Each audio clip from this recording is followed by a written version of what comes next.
Je savais que j'étais entouré, qu'il est incapable. Vous allez me supprimer de YouTube toutes les vidéos qui contredisent les décisions sur la crise sanitaire. Le virus se transmet par les poussillons. Les poussillons, vous êtes sourds. Il faut mettre des masques partout, même dehors. Sinon, ça sera 135 € ou la prison. Le postillon, c'est dangereux. Dites-leur de mettre des masques, merde. Ouais, salut. C'est pourquoi? Pourquoi t'as fait cette vidéo? Ah non, c'est pas moi qui ai commencé à faire des blagues. C'est le gouvernement.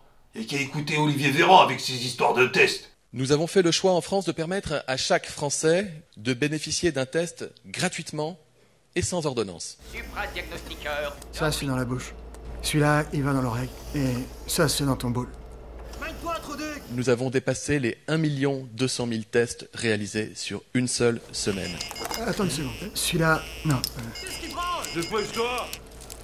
C'est celui-là. Celui-là va dans ta bouche.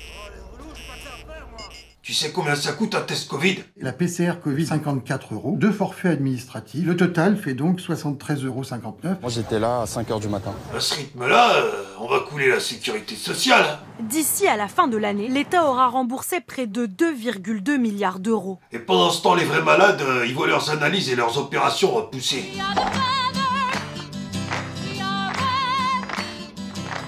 Et dis donc, avec la psychose de la Covid, si jamais une personne fait un malaise dans la rue, les gens ils auront peur de lui porter secours.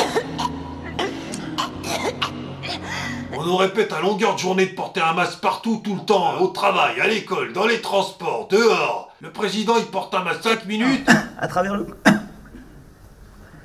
le campus. Et il manque de s'étouffer. Dis donc là, il serait pas en train de se foutre de nos gueules celui-là? Attends, alors déjà que sur les plateaux télé ils mettent pas de masque, mais alors pour justifier ils racontent n'importe quoi. On est à 2 mètres, 200 mètres carrés, 6 mètres de hauteur. On n'a pas de fenêtre, c'est vrai, mais c'est 100% air frais maintenant. Après ça on supprime ma vidéo parce que soi-disant elle respecte pas les règles de l'OMS. Great Reset. Et celui-là, il les respecte peut-être. Effectivement, le lavage des mains, c'est plutôt pour la gastro-entérite. Et donc, c'est pas par là que passe la majorité des contaminations. Ça vient d'être confirmé par une étude. T'as vu ça, le dégueulasse? Il vient de dire qu'il faut pas se laver les mains. Et... Merci, mon enfant. Je les ai faites de même. C'est pas par là que passe la majorité des contaminations. Ce type, il fait le tour des plateaux télé pour faire des prévisions catastrophiques à chaque fois. Le nombre de décès est celui-là dans aucun pays d'Europe, pour l'instant, ne réaugmente. Attendez quelques semaines, vous allez les voir réaugmenter. Non, ça fait 3 mois. Non, on peut pas s'en réjouir. Ça fait 3 mois que vous êtes en train de parier pour blachier. Vous prévoyez donc 65 000 morts de plus, même s'il y a une distanciation sociale obligatoire et le port du masque. Absolument. Donc ça fait 4 fois, 5 fois que vous vous trompez sur les pronostics qui sont donnés. C'est une illusion tout ça. Je suis pas devant toi en fait là. C'est un trucage. Je peux faire ce que je veux dans mes montages, moi. Regarde par exemple ce que je peux faire avec Olivier Véran. Pour répondre à cette situation, de nouvelles mesures s'appliqueront donc à partir de samedi.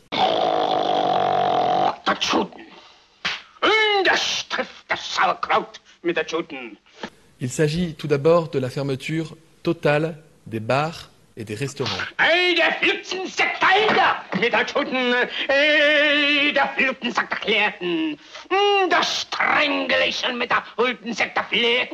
De la fermeture de l'ensemble des établissements recevant du public.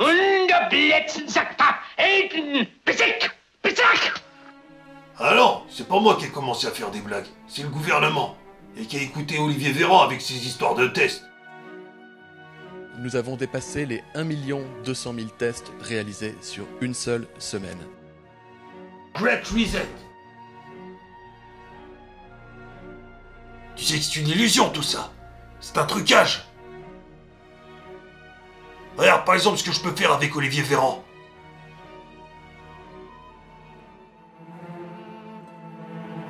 J'ai jamais touché un centime de YouTube. Alors je vais te dire, je peux aller où je veux. Hein.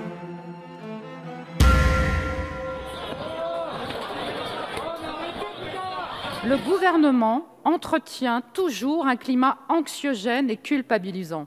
Nous pouvons donc légitimement nous demander si la situation sanitaire n'est pas devenue le parfait prétexte pour restreindre durablement nos libertés. Il est urgent d'arrêter d'alimenter la peur. Il est indécent de présenter des données biaisées pour discipliner le peuple. PCR positif n'égale pas les personnes malades. La Covid restera présente comme la grippe ou d'autres maladies. Et lorsque le gouvernement avance l'encombrement de l'hôpital comme manifestation de la résurgence de l'épidémie, il faudrait davantage questionner l'état dans lequel se trouve l'hôpital public. La saturation des services de réanimation n'est pas nouvelle. Tous les hivers, depuis plusieurs années, des transferts de patients sont organisés vers Orléans, vers Chartres depuis Paris, et ce en raison du manque de lits et de moyens pour l'hôpital. Vous n'êtes pas sans le savoir, 3 400 lits ont été fermés en 2019.